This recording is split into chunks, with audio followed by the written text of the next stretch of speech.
SIR, যে SIR নিয়ে আমরা এত কথা বলছি, এই এসআইআর এর ওপরেই কি নির্ভর করছে যে আপনি এই দেশের নাগরিক কি নাগরিক নয়?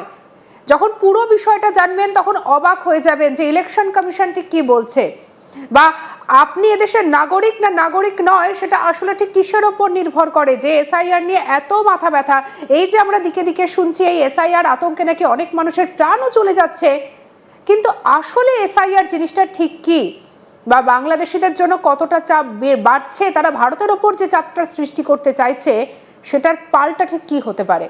আমাদের সঙ্গে আজকে আলোচনায় রয়েছেন আন্তর্জাতিক সম্পর্ক বিশেষজ্ঞ শুভাশিস ব্যানার্জি। আমরা কথা বলবো শুভাশিস বাবুর সঙ্গে। শুভাশিস বাবু, সবার আগে আপনাকে স্বাগত জানাবো আজ তাক বাংলায়, এবং জানতে চাইবো যে এই যে এসআইআর যা নিয়ে এত আতঙ্ক, নাগরিকত্ব সত্যি সত্যি কি নির্ভর করে এসআইআর এর উপর? একটু এই বিষয়টা জেনে নেব। প্রথমে শুরু করি, 3 ইডিয়টস এর কথাটা সবাই মিলে বলে নিন বুকে হাত দিয়ে, all is well, all is well, all is well. কিচ্ছু হয়নি, কিচ্ছু হবে না, কিচ্ছু ভয় পাওয়ার কারণ। প্রথম কথাটা হলো, মিথ্যে কথা যদি খুব সুন্দর গুছিয়ে ভালো করে একদম মানে পরিপাটি করে বাক্স করে আপনাদের প্রেজেন্ট করা হয়, আপনারা ওটাকে অধিকাংশ সময় সত্যি হিসেবে নেন।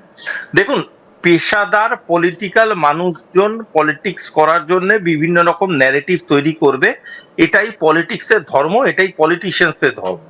কিন্তু সরকারের ধর্ম যদি সরকার পালন করে, নাগরিকের ধর্ম হচ্ছে সরকারের ভাষাটাকে বুঝতে নিজেদের মস্তিষ্ককে প্রয়োগ করা। আমি আপনার থেকে অনেক বেশি বুদ্ধিধারী হচ্ছে আমাদের ঈশ্বর, যারা মস্তিষ্কের উপরে ব্রেন বলে একটা জিনিস দিয়েছে, ওটাকে ব্যবহার করবেন, কারণ ওর মধ্যে গ্রে ম্যাটার আছে। যদি সেটাকে ব্যবহার না করতে পারেন তাহলে মানুষজন আপনাদের বুঝিয়ে যাবে যা খুশি তাই, এবং আপনারা কান দিয়ে দেখবেন এবং মাথা দিয়ে সেটাকে নিয়ে যাবেন না, অর্থাৎ হাত দিয়ে আপনারা ভুল করবেন, এবং এই ভুলটারই প্রয়োজনীয়তা আছে রাজনৈতিক বিভেদগুলোকে আরো প্রখর করার জন্য। প্রথম কথাটা খুব স্পষ্ট ভাষায় বলছি, বারংবার ভাবে কান খুলে শুনে নিন, ইসিআই এর সাথে সিটিজেনশিপের কোনো রকম কোনো যোগাযোগ নেই। ইসিআই কোনো মিনিস্ট্রি নয়, ইসিআই একটা একদমই স্বশাসিত একটি বডি, অটোনোমাস বডি যাকে বলা হয়। এই অটোনোমাস বডি কোনো মিনিস্ট্রির আন্ডারে কাজ করে না। এই অটোনোমাস বডির এন্টায়ার ফান্ডিং আসে মিনিস্ট্রি অফ ফিনান্স থেকে।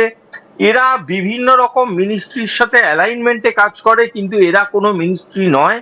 এরা কাউকে ভারতবর্ষ থেকে বার করে দিতে পারে না, কাউকে ভারতবর্ষের ভিতরে ইনক্লুড করতে পারে না, এদের সেই ক্ষমতা নেই। ইসিআই এর কাজ হচ্ছে ভারতবর্ষের বুকে যাতে সুস্পষ্ট সুশাসিত ভাবে ইলেকশন প্রসেসটা হয় এবং যোগ্য ভোটাররা যোগ্যভাবে ভোট দিতে পারে, এবং যারা ন্যায্য ভোটার তারা ভোট দিতে পারে ঠিকঠাক করে। এই এই নির্বাচন প্রক্রিয়াটা নিয়ে যাবতীয় কাজকর্ম ইসিআই এর।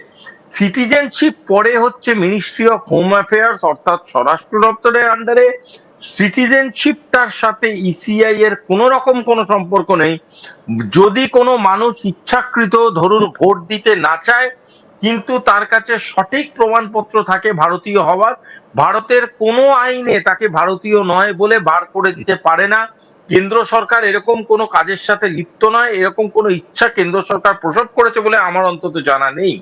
সুতরাং রাজনৈতিক কারণে যে ভুল জিনিসটা মানুষজনকে বোঝানো হচ্ছে, সেটা বোঝানোর কারণটা হচ্ছে এই এসআইআর অর্থাৎ একটা অডিট সিস্টেম।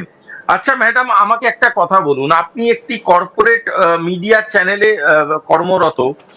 অডিট তো যে কোনো জায়গাতেই হতে পারে, তাই না?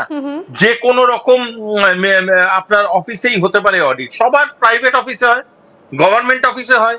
সেখানে এইচআররা কি করে, সেখানে জানতে চায় কে এমপ্লয়ি আছে, কোন কোন এমপ্লয়ি কতদিন ধরে এখানে আছেন, কোন এমপ্লয়ি এর কি সুবিধা হচ্ছে, কোন এমপ্লয়ি কি ভাবে কার কোন কোন কাজের সাথে যুক্ত। জানার পরেই তো তারা নেক্সট তাদের অফিসটা নিয়ে বিভিন্ন রকম পলিসি মেকিং এ যায়, বিভিন্ন রকম স্ট্র্যাটেজিক ইভেন্টসে যায়। এই প্রসেসটা যখন গভর্নমেন্ট করে তখন এত রেড়ে করার কি আছে? সব মিনিস্ট্রিতে নিজের নিজের অডিট হয়। যে কোনো প্রজেক্টের, গভর্নমেন্ট প্রজেক্টের তার অডিট হয়। যে কোনো গভর্নমেন্ট প্রচেষ্টার অডিট রিপোর্ট জমা পড়ে, এবং এই যতক্ষণ না পর্যন্ত কমপ্লিশন রিপোর্ট, অডিট রিপোর্ট জমা পড়ে, সেই প্রজেক্টের টাকা পর্যন্ত রিলিজ হয় না। এটা সরকারি নিয়ম।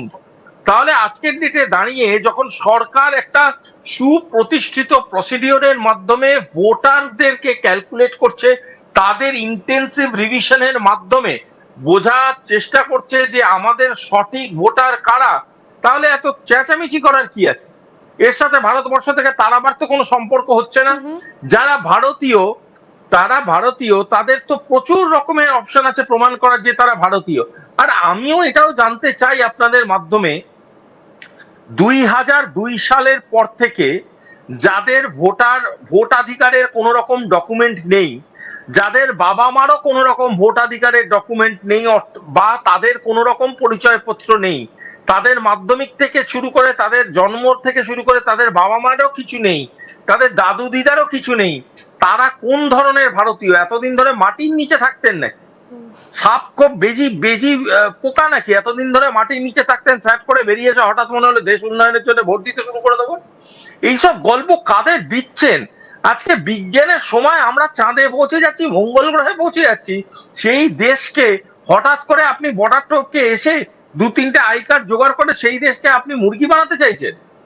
2002 পর্যন্ত আমাদের কাগজ নেই, আগামী দিনে আমি কাগজ দেখাবো না। তুই কি তো 7 জেনারেশন কাগজ দেখাবে, 7 জেনারেশন কাগজ দেখাবে? ভারতবর্ষ কি লঙ্গার খানা খুলে রেখে দিয়েছে নাকি?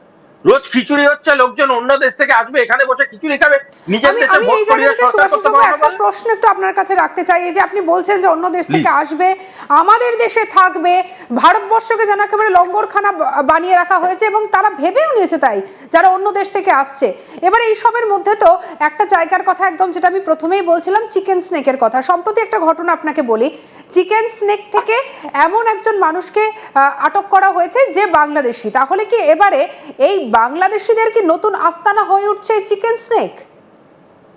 শুধু চিকেন স্নেক না, ওরা এখন বিভিন্ন রকম ভাবে আশেপাশের জায়গাগুলো স্প্লিট ডাউন করবে, কারণ নিজের দেশ ওদেরকে কোন রকম ভাবে অ্যাকসেপ্ট করছে না, পুশব্যাক করছে, নিজের দেশই আর অ্যাবজর্ব করতে চাইছে না। তখন পালাবেটা কোথায়? পালাচ্ছে আমাদের এখানে বিহারে, পালাচ্ছে ঝাড়খণ্ডে, পালাচ্ছে ছত্তিশগড়ে, সব কটা বর্ডার লাইন সিল করে দাও। কোথায় যাবে তারা তখন?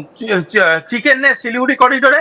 আমি একটা কথা খুব ক্লিয়ার কাট বলছি আপনাদের চ্যানেলের মাধ্যমে, যত ভদ্রতা সভ্যতা সবকিছু কি ভারতবর্ষের নাগরিকত্ব এবং ভারতবর্ষের ভোটাধিকারের সময় মনে পড়ে?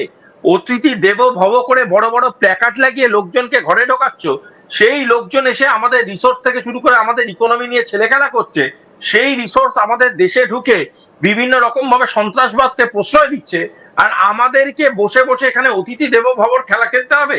পারলাম না খেলতে। আমাদের সরকার ডিসিশন নিয়েছে ভারতবর্ষে শুধু ভারতীয়রা থাকবে। হ্যাঁ, আপনার একটা ভারতীয় হিসাবে পেপার কম থাকতেই পারে, এবং কোন এসআইআর এর যে সর্বস্ব পেপার চাওয়া হয়েছে কোথাও বলা নেই আপনার সবকটা পেপার লাগবে। অর